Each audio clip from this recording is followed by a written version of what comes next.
Hi, I'm Dr. Boyce Watkins from financialjuneteenth.com, and I want to teach this free class to you about building wealth. Now, why are we talking about money and why are we talking about the purpose behind money? Well, a large part of the reason that we're talking about the purpose behind money is because a lot of people get the wrong information when it comes to what money means, what it should be used for, what you should do with it when you get it. If you watch TV, you'll see that a lot of people will get money and they will celebrate by going shopping and throwing it away and throwing it up at the club and doing all kinds of stupid things with it. And I'm here to just tell you that that's not a good idea. That money and wealth is built by keeping what you have. I mean, the first rule of building wealth is spend less than you make. That's a simple rule. Anybody can follow that rule. Now, the next rule at that point is let your money grow for you. And I'm going to talk a little bit about that in a second. So, who wants money? Well, I know I want money. The president, Barack Obama, he's got some money. Oprah Winfrey's got a lot more money. And you probably want money too. And so money is something that everybody wants. I mean, everybody likes it. There's nothing wrong with liking money. There's nothing wrong with using it for the things that are important to you. You just want to understand how to get it, how to keep it, and how to use it in a productive way. Now, why do people want money? Well, number one, money is power. People who have the most money in America tend to have the most power. They can do what they want. People kiss their butts. They're allowed to go and do whatever they want. They have freedom. Freedom means that you can do what you need to do. If you don't like your job, you can quit your job. You can go get another job, or you can build your own business, or you can take the day off. A lot of people can't do that if they don't have money.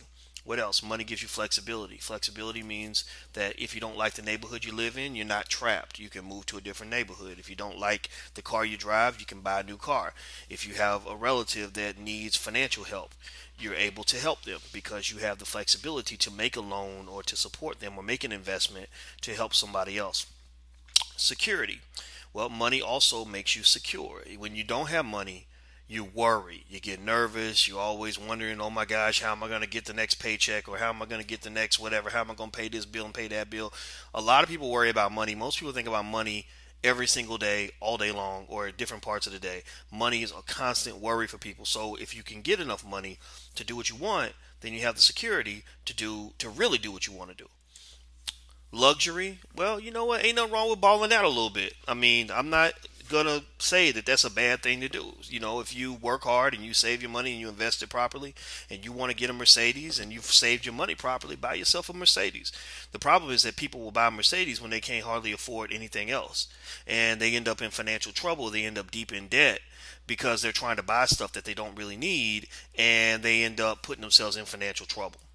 So another thing money gives you is a form of exclusivity. Exclusivity basically means that you get to do stuff other people can't do. They have an old saying that says that you spend a few years living like nobody else will, so that you can spend the rest of your life living like no one else can.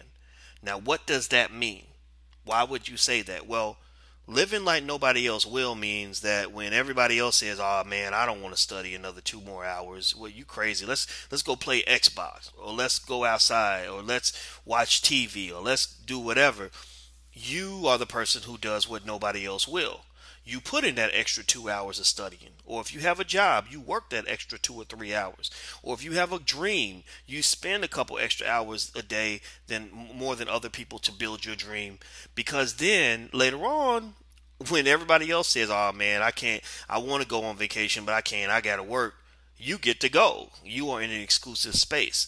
When other people say, "Oh man, I hate my job. I wish I could quit, but I can't." Well, you say, "Well, I hate my job and I'm gonna quit because I got money in the bank. I'm good." If people say, "Well, oh man, I can't eat at that restaurant, or I can't afford that car because I'm just not doing well financially," well, you can go buy that car. You can go eat at that restaurant. So you spent some years doing what nobody else will, because now you can do what nobody else can. When I was young, when I was a kid, I can remember being in college, and I remember my girlfriend dumped me because I wanted to study so much. I wanted to study like a long time, and she thought I was a nerd, and I probably was a little bit of a nerd, but I had a dream.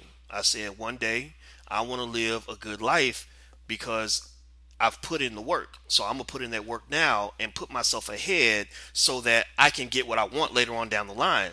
And you know what happened? Years later, a lot of those friends who made fun of me for studying all the time, who thought I was a little bit of a nerd, they looked at my life later on and said, "Man, I wish I had your life." And I was thinking, well, you could have had my life if you wanted it, but you didn't want to do it. I was willing to do it. Now I can do that. But you weren't willing to do it. Now you cannot do this. Now, I'm not looking down on them. I wasn't talking bad about them or anything like that. But I definitely thought about it and I said, those things my mother told me about making the sacrifice early, that really made a big difference. So make that sacrifice early so that later on down the line, you can have the life that you want to have and you don't have to hate your life. Now, what is money? Let's start with the basics. Money, you see the definition, that's a formal definition. Money is any circulating medium of exchange, including coins, paper money, and demand deposits. What does that mean? That means money is a way to represent value. It's something that from the time you are 3 years old, you know what money is. You know that money can maybe buy you candy, or money can get you the toy that you want or whatever. So even kids know that money has value. And so that's kind of what money is. It's a way to represent value, and people exchange it and give it to each other to create value. Now, the other thing about money is that money is very powerful, like fire. Fire can either be used for good or it can be used for bad. Fire can cook your food and keep you warm, or it can burn you alive. And so money ultimately is the same way. Money can be used for good things and money can be used for bad things. But that power, just like anything that's very powerful, you have to know how to use that power in an intelligent way. Now, here's a case study that I want you to consider for a second here.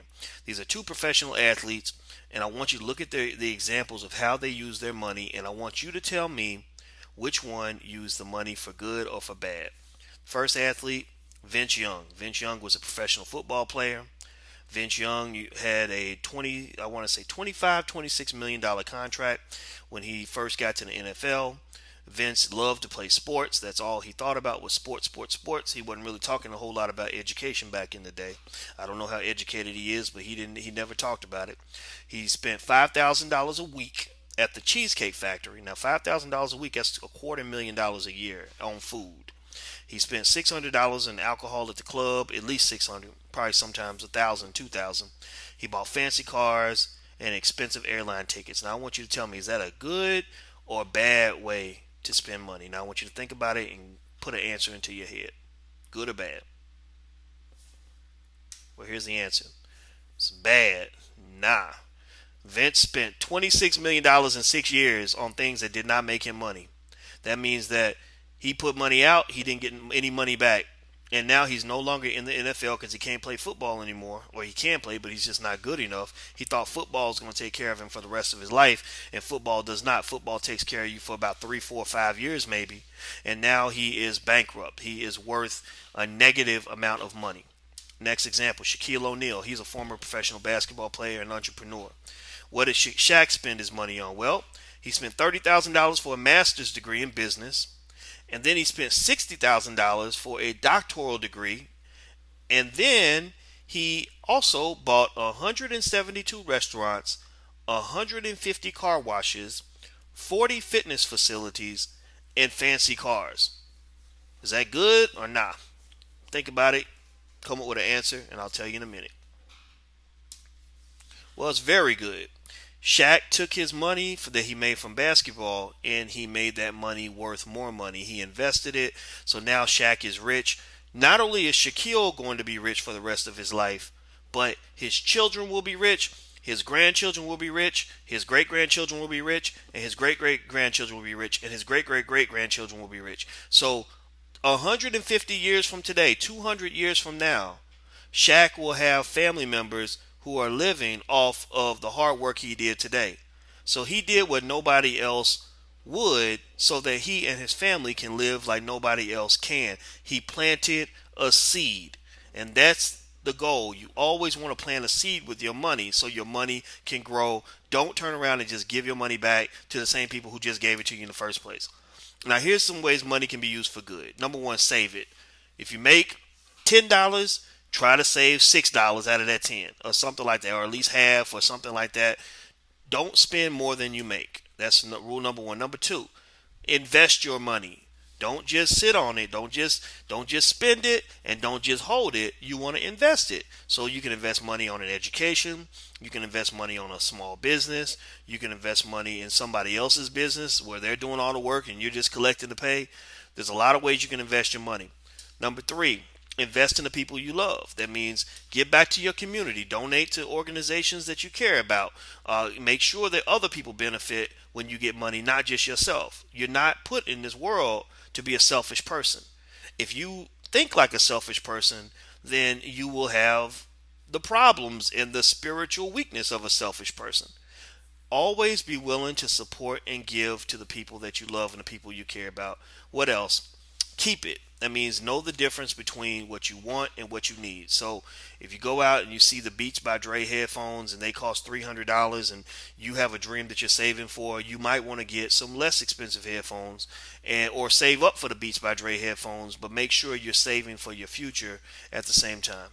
Now, how do you make money? Well, number one, a good way to make money, the best way to make money is from good investments. What's an investment? What does that mean? Well, that's where you take money and you put it into something and you get more money back. So if I have a friend that starts a lemonade stand and he needs $20 to start his lemonade stand, then I might say, okay, I'll give you $20 to start the lemonade stand and you do all the work, but I want half of the money. So that means he's going to be out there all day serving lemonade and you don't have to do anything. You could work if you want or not work. But if you are the person providing the capital, you still get a cut of the money. So each day, if he brings home $10 a day from selling lemonade, you can say, well, where's my $5? So investing is a good way to make money. That's how I make most of my money is I make investments now. I don't really like working as much. I work still, but I don't have to work. I invest in things. Next, if you get paid to solve a problem or fulfill a need, entrepreneurship. You should definitely learn how to have your own business, even if you work for somebody else. The reason you want to have your own business is because companies that you go work for, they might decide one day that they don't need you anymore. They might fire you for no reason, or you may not be able to find a job.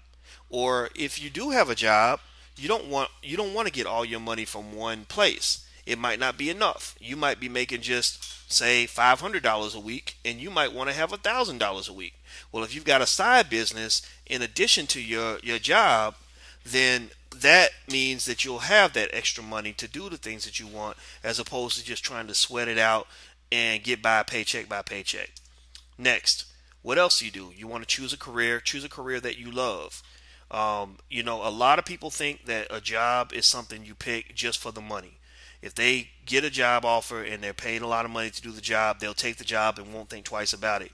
Well, I think that you should consider something different. If you pick a job is always better if you like what you do. So find something that you love. I mean, don't think that you're going to be like a professional basketball player or something if you're only 5 feet tall. But find something that you love and try to make that into your career. Like, don't just think that, oh, I got to just take the highest paying job, because you want to be happy in your life. Your happiness is the biggest, most valuable thing that you have. And you don't want to be in a situation where you're not happy in life. Next, Bill Gaten. Bill Gaten is a term from Lil Wayne. I don't even like Lil Wayne's music that much. Actually, some of it's good music, but I don't really listen to it that much because I don't think it's good for people. But he used a term called Bill Gaten that I thought was actually kind of cool. And basically, Bill Gates is a man he probably makes more money in 2 days than LeBron James makes in an entire season. And Bill Gates makes all that money from his investments. His money works for him.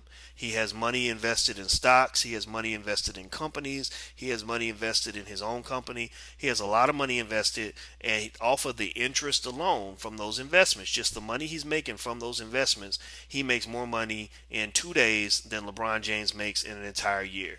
That's what it means to have your money working for you. So you can do the same thing or something similar. Maybe you won't have as much money as him, but you want to get in a position where your money is working for you.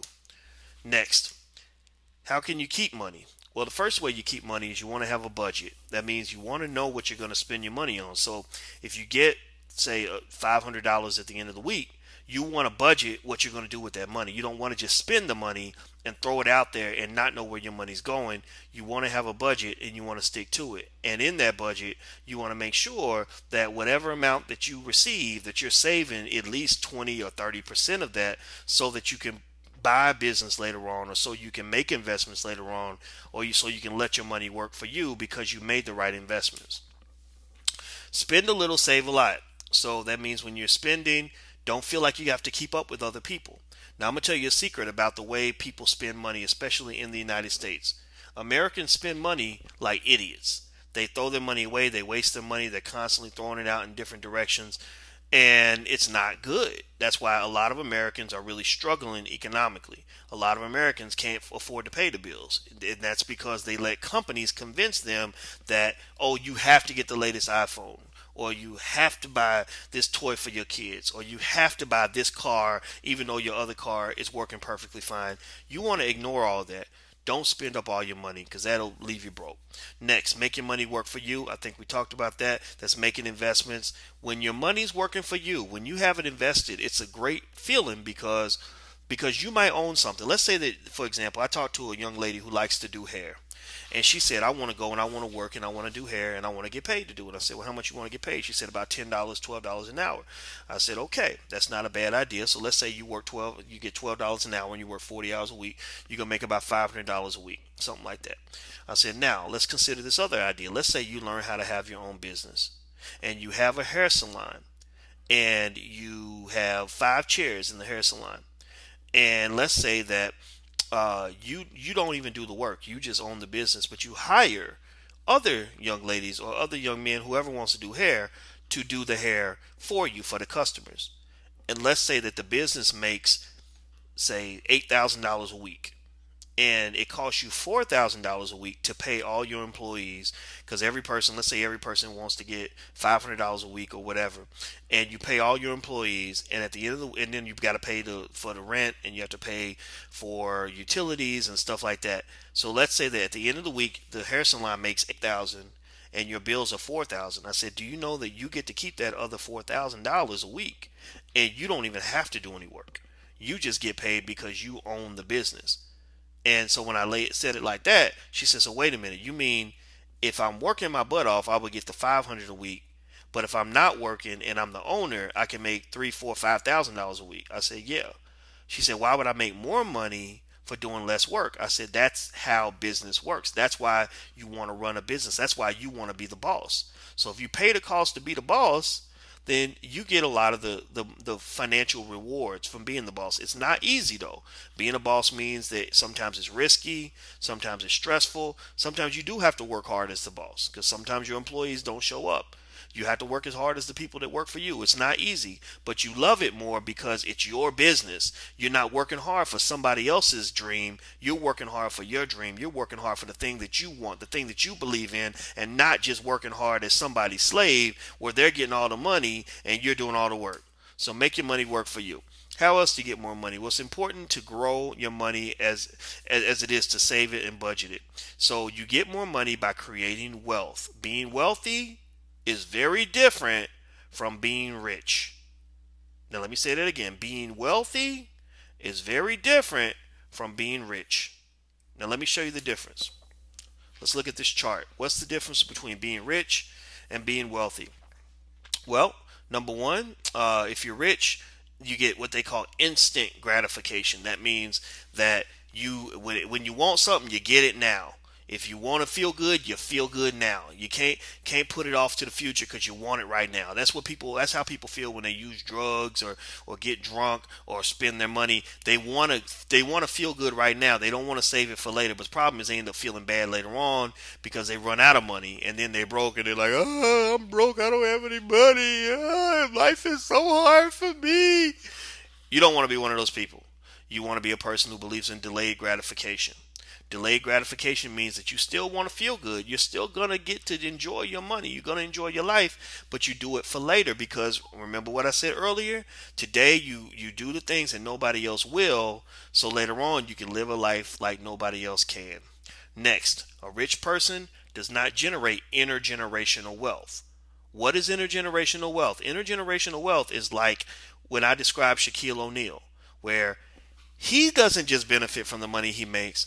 His children benefit. His grandchildren will benefit. His great grandchildren will benefit. His great great grandchildren will benefit. His great great great grandchildren will benefit.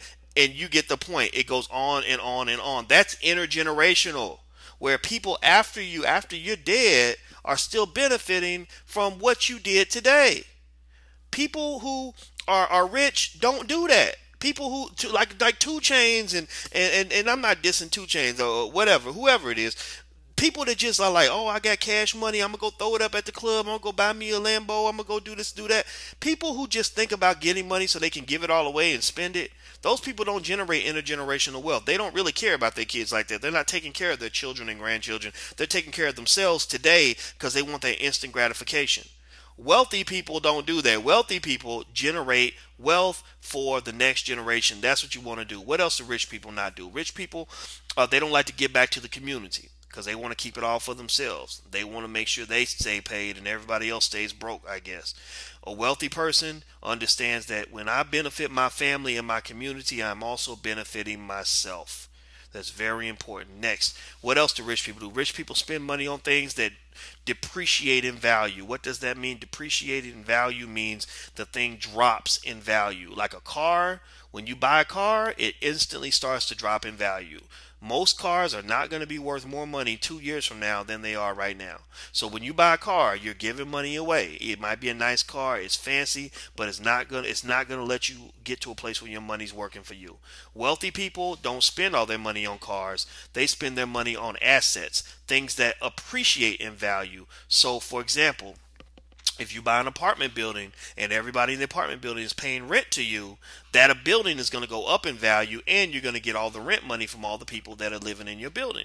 If you buy a business, that tends to go up in value. If you buy real estate, a house or land, that goes up in value. You buy stocks and bonds, that goes up in value. Some types of jewelry go up in value. You want to buy things that are going to go higher in value, not things that will go lower in value. Rich people, and what's another thing? They're more likely to end up in bankruptcy. Bankruptcy is when the amount that you owe, your debts are higher than your assets, than the amount that you have. So you see a lot of very rich people, a lot of rich entertainers and athletes, they go bankrupt. In fact, you may not know this, but I think it's 75% of all professional athletes go bankrupt within 5 years of the time that they play.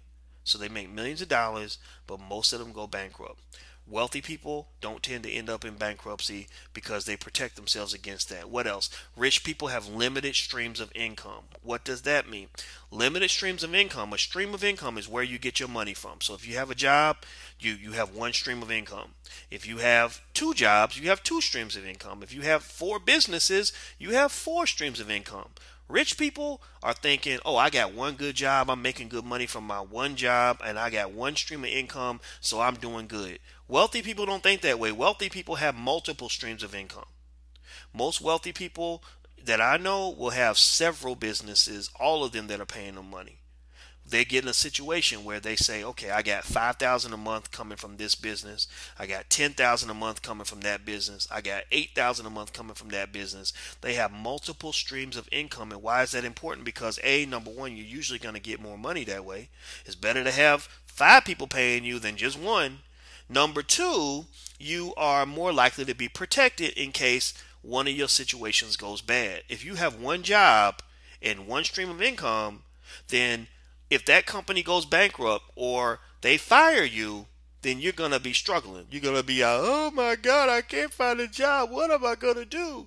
But if you have multiple streams of income, you can say, okay, you know what? That stream of income dried up. I'm not making money from that. But these other things I'm doing, that's making good money for me. So I'm going to be good.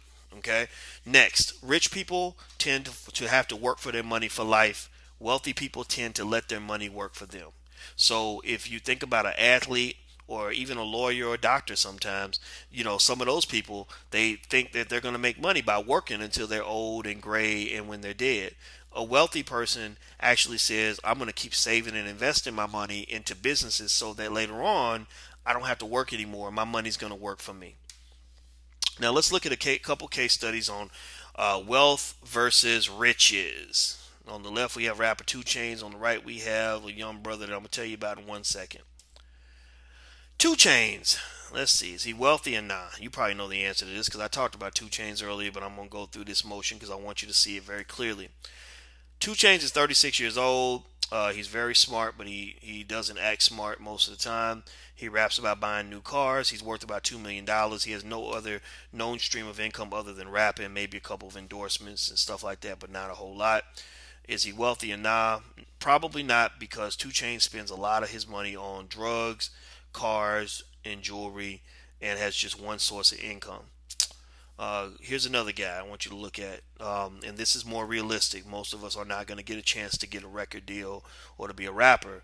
So here's a plan A for you. You can make rapping or basketball or whatever. That can be your plan B if you want, but that should not be your plan A.